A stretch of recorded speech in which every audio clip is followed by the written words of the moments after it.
Hello viewers, welcome back again.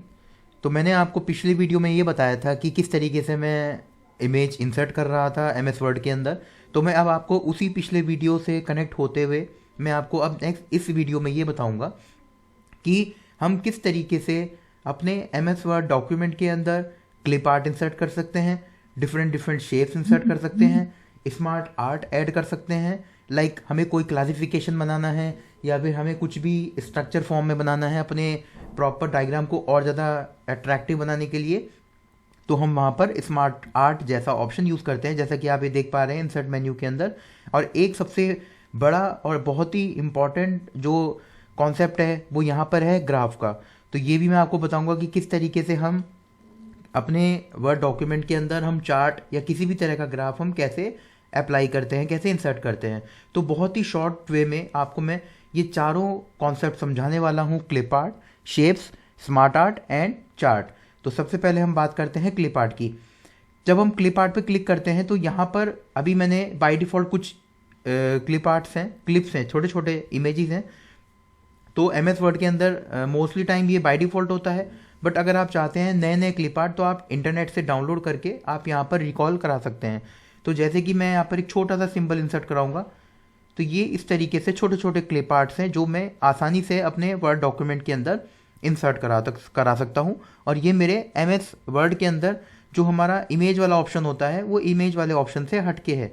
आप देख रहे हैं ये यहाँ पर पिक्चर्स वाला ऑप्शन जो है वो क्लिप आर्ट से थोड़ा सा डिफरेंट होता है। तो ये कुछ सेट ऑफ इमेजेस होती हैं जो हम बाय डिफ़ॉल्ट अपने क्लिप आर्ट में इंसर्ट करके हम इसको ईजिली यूज़ कर सकते हैं।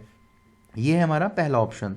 दूसरा ऑप्शन है हमारा डिफरेंट काइंड ऑफ शेप्स, यानी कि हम बात कर रहे हैं मल्टीपल शेप्स की। आप देख रहे हैं यहाँ पर मुझे रेक्टेंगल बॉक्स यूज़ करना है, मुझे यहाँ पर ओवल यूज़ करना है, मुझे यहाँ पर राउंडेड रेक्टेंगल यूज़ करना है, इस तरीके से मुझे ट्राइंगल्स यूज़ कर सकता हूँ। और ये मेरे डिफरेंट डिफरेंट कैटेगरीज हैं: lines, basic shapes, block arrows, flow chart, call outs and stars and banner. तो इस तरीके से मैं किसी को भी रैंडमली यहाँ पर आसानी से कॉल करा सकता हूँ जब मैं शेप्स के अंदर जाता हूँ। सपोज मैं इस क्या कॉल आउट को इंसर्ट कराना चाह रहा हूँ।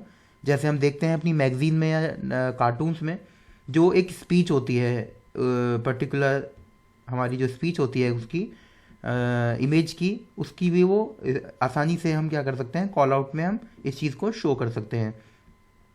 तो यहाँ पर आप देखेंगे ये यहाँ पर शो हुआ, इस तरीके से मुझे ड्रैग करना पड़ेगा।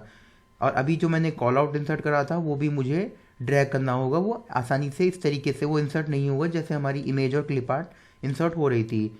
तो मैं अभी आपको कॉल आउट बता रहा था, यहाँ पर मैं ड्रैग करूँगा तो इस तरीके से मैं डिफरेंट डिफरेंट जो शेप्स हैं वो मैं इंसर्ट करा सकता हूँ। और ये बहुत ही अट्रैक्टिव लगता है। इसका आप कलर भी चेंज कर सकते हैं जैसा आपको कलर चाहिए, शेप्स चाहिए, शेड्स चाहिए, आपको 3D इफेक्ट चाहिए, यहाँ पर सब कुछ आसानी से हम इसको अप्लाई कर सकते हैं। तो ये तो है हमारा इंसर्ट के अंदर शेप्स का ऑप्शन। इसके बाद अब हम आते हैं स्मार्ट आर्ट में। तो स्मार्ट आर्ट के अंदर भी आप देखेंगे बहुत सारी डिज़ाइंस हैं। आप किसी भी डिज़ाइन को चूज़ करके आप अपने डॉक्यूमेंट को और ज़्यादा अट्रैक्टिव बना सकते हैं। लाइक अगर आप नोट्स बनाना चाहते हैं एम एस वर्ड के अंदर तो आप आसानी से ये क्या कर सकते हैं, यहाँ पर लिस्ट है, प्रोसेस है, साइकिल्स हैं, हायरार्की है, रिलेशनशिप, मैट्रिक्स एंड पिरामिड। तो these are the different different smart art graphics. तो ये स्मार्ट आर्ट ग्राफिक का काम यही होता है, अगर आपको नोट्स अपने या डॉक्यूमेंटेशन को और ज़्यादा अट्रैक्टिव बनाना है तो आप आसानी से अट्रैक्टिव बना सकते हैं। आप देखेंगे जहाँ पर मैंने एक जो स्मार्ट आर्ट इंसर्ट किया है तो उस तरीके से हम यहाँ पर ये देख सकते हैं कि इसका जो पैटर्न्स है वो आसानी से चेंज हो रहा है, यानी कि मैं बात कर रहा हूँ पर्टिकुलर एग्जैक्ट पैटर्न की। तो ये तो हो गया हमारा स्मार्ट आर्ट, को आप ट्राई करके ज़रूर देखें। इसके बाद जो नंबर 4 पे आता है वो आता है चार्ट। अब आप देखिए अभी तो नॉर्मली हम क्या करते हैं, ये जो ग्राफ चार्ट हम लेते हैं ये हम एनालिसिस की फॉर्म में लेते हैं कि अगर हमें कुछ डेटा एनालाइज करना होता है। तो यहाँ पर तो ऐसा सच कोई डेटा नहीं है मेरे पास, मैं आपको फिर भी कुछ एक XYZ में आपको इंसर्ट करके दिखाता हूँ। जैसे मैंने ये ग्राफ इंसर्ट करना है तो जब ये ग्राफ इंसर्ट होगा तो इस तरीके से कुछ वैल्यू भी ये शो करेगा। तो ये आप देखेंगे ये इसने बाय डिफ़ॉल्ट जो है सीरीज़ 1, अब ग्राफ शो होना है तो ग्राफ शो होने के लिए कुछ तो होना चाहिए डेटा। तो ये एक्सेल के अंदर ऑटोमेटिकली इसने कुछ वैल्यूज़ ली हैं। तो जब हम सीरीज़ 1 सीरीज़ 2 के अकॉर्डिंगली बात करते हैं तो इस तरीके से हम एनालिसिस रिपोर्ट अपनी तैयार कर सकते हैं with the help of this option. तो अभी इस वीडियो के थ्रू मैं आपको ये कहना चाहूँगा, मैं इस वीडियो को कंक्लूड करूँगा कि जब कभी भी आपको कुछ अट्रैक्टिव इमेजेस इंसर्ट करानी है अपार्ट फ्रॉम द इमेजेस, तो आप क्लिप आर्ट का यूज़ करें। शेप्स के लिए आप डिफरेंट शेप्स, कार्टून्स, या फिर आप बहुत सारे ऐसे आइकन सिंबल्स होते हैं जो आप इंसर्ट करना चाह रहे हैं, तो आप शेप्स के थ्रू कर सकते हैं। स्मार्ट आर्ट के थ्रू आप अपने नोट्स को या अपने डॉक्यूमेंट को बहुत ज़्यादा अट्रैक्टिव बना सकते हैं with the help of these smart arts, जिसके अंदर हम डायग्राम, क्लासिफिकेशन, कैटेगरीज, बहुत सारे रिलेशंस के अकॉर्डिंगली हम स्मार्ट आर्ट को यूज़ करते हैं।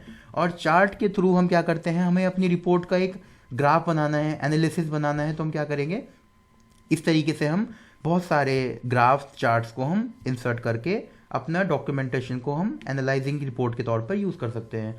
तो आई होप आपको ये चारों ऑप्शन समझ आ गए होंगे। अगर आपको कुछ भी क्वेरी करनी है, आपको कुछ भी कमेंट सेक्शन पे आपको मुझे बताना है, तो आप प्लीज़ मुझे ज़रूर बताएं, और प्लीज़ आप मेरे चैनल को सब्सक्राइब करना ना भूलें। So thanks for watching my video.